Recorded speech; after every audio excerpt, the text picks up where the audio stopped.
edition. This book is the second edition. My first edition was self-published, and it's one of those things where people say, don't do it. And anybody that knows Frank says, will tell you that. Don't tell me I can't do it. So I self-published. I wrote it, edited it. I did everything. I did every aspect. I designed the cover. I did it all. And it did very well, in part because of the media attention I had before. Sure. It was already out there, so Sure. I don't want to pat myself on the back too much. It already had attention, my story. So when the book came out, it did very well for a self-published book. Compared to others, it did extremely well. And I was at an event at Oheka Castle, and I ran into some guy comes up to me who happened to hear about my book. He's an educator, and he lives in Staten Island, but he also has a small publishing company. And he says, "Listen, I want to publish it for you." And I said, "Yeah, I'm doing good, actually, because I had interest. I used to go to these seminars in the city, in Manhattan, and I had interest from major publishing houses. But you know how it goes. They take all your rights. You get maybe 50 cents from every copy. It's not a good deal. No, it's not. Especially if they know you're dying to publish, and they take advantage of that. So they don't. If you look into it, it's really not a good deal. It's not, especially this day and age. You could do just fine self-publishing. Right. Social media. And also, it's what you want to get out of it. Do you want a bestseller, or do you want your books to get to the right audience and have them learn from it and appreciate it? Exactly. And if you come to understand quickly that you're not going to get rich off a book anyway. The only people that make money are people that already have money. That's right, like Patterson or somebody, or James somebody. Patterson. Yeah, exactly. He's my right. favorite. Right. So you could do just fine self-publishing, and I did. And the only reason I went with Boulevard Books is because they let me keep the rights to my story, and that was important to me. I want the rights to my story, and the publishing houses, they take it. Have you been approached by Channel 12 News to do a feature story? On television. I have not to this point. I don't know why, because I interviewed all over the United States. Right. And they haven't approached. This area is very hard.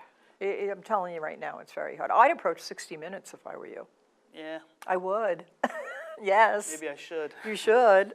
Yeah, because it's much more, obviously, there's a whole book about it. The details, what have you got to lose? What do they can tell you? No? Yeah, the details that unfolded with this book, I couldn't believe it. And that's why I decided, because I took my notes, as I'm writing my notes, okay, now I found this, and it hit me. I'm like, I can't believe this story that's unfolding.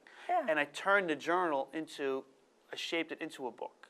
And that's how it became a book. It's really my notes. It's a matter-of-fact book. The first thing that I thought of when you told the whole story was, because I knew parts of the story, 60 Minutes.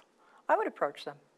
Yeah. See if you can find through, even the priest might know, because, or somebody do you work with BOCES as well? Do you work in cooperation with them? Sure. Because I know in Port Jefferson they have a place such as you described. Yeah, and that's where I work, in Port Jeff. Okay. Yeah. I've been to that place. Yeah. They did a whole thing years ago when they decided, the state in their infinite wisdom decided that every kid should take a Regents. Even if they had a 30 IQ, they should take the Regents. Yeah. And Right. so I was hired as a consultant to try to help the teachers, meet the standards, the educational standards. Oh, wow. So I visited that place. Yeah. It's great. Yeah. I was very impressed. I think BOCES is the best kept secret in New York State, myself. They're usually on the cutting edge of things. Yeah, but they're, it's very quiet.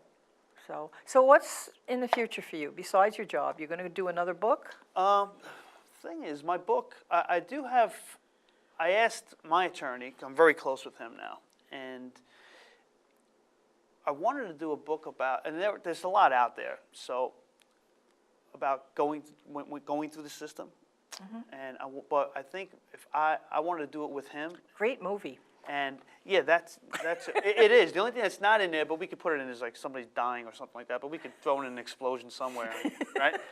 But yeah, it has all the elements. It has everything for a movie. And there's a person in California doing the treatment for me now. To initial steps of making a screenplay. So we'll see what happens with that. I did want to write a book about kind of like an idiots for going through the system, but with my attorney and me, because I'm only a paralegal. Right. Not only, but I know my way through the system as a layperson very well. I go to court on my own. I appear in court, federal, state courts. I've spoken to more attorneys than anybody but an attorney, and judges. And a how-to one, I this think that's but a great idea. from an attorney, this is how it goes and then I can say, well, that's how it's supposed to be, but this is what you're gonna run into, and put it in layman's terms. That's perfect. To really clear it up for people, because, We have like 30 seconds left. Is there anything that you would like to say in those 30 seconds that we haven't covered? yeah, besides, well, thank you again for having me. And, one of the things in my future, I am gonna run for county legislator. I am Good for running you. for county legislator Good for at you. the time. I'll vote for you, but probably not in your district. Probably, yeah, not 6th I have district, Peter King. yeah. Well, no, that's federal, Yeah, not state. but I would say when people listen to people when they're trying. I wasn't listened to. I just wanted somebody to listen to me. That's it. No judgment, just listen. I think Open mind. keep an open mind when you read or hear something, because somebody's life could be at stake, and it doesn't cost any money to listen.